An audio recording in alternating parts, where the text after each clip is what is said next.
So I just finished the third short story in Assassin's Blade, The Assassin in the Desert, and it was beautiful. And I can say that I'm happy to be reading this book fourth instead of third, because this short story goes into the witches and the spider silk that we learn about in Air of Fire. But if you were to read this one before Air of Fire, then it would just kind of foreshadow what's to come. In the last video I mentioned how it was interesting to see Selena build relationships, build friendships with other women, and that theme carries on into this short story as well. And this time Selena actually acknowledges it and talks a little bit about how before she didn't have many female friends or friends in general. But spoiler alert, things maybe should have stayed that way. Because sure girl, you made a friend, but if they're all like this, maybe you're better off without them. But I am hoping for an Aspen redemption arc in the following books, because her character needs one, and we cannot leave Selena under the impression that all girlfriends will end up betraying you in the end. But anyway, Selena is just like any other girl in the end, because there is a scene where she's out shopping at the market and she's like, I really like these shoes, but if I get them and if I wear them outside, they will be ruined, but maybe I can wear them indoors and then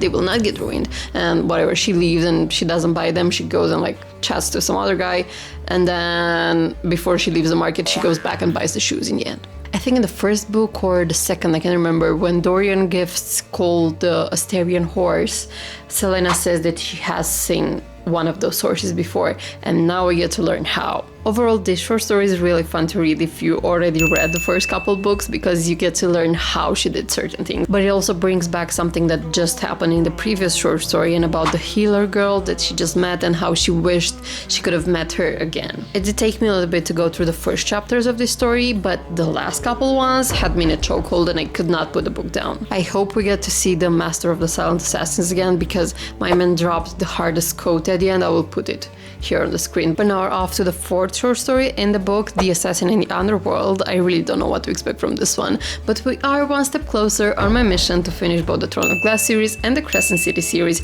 before October 27th, when the next ACOTAR book comes out.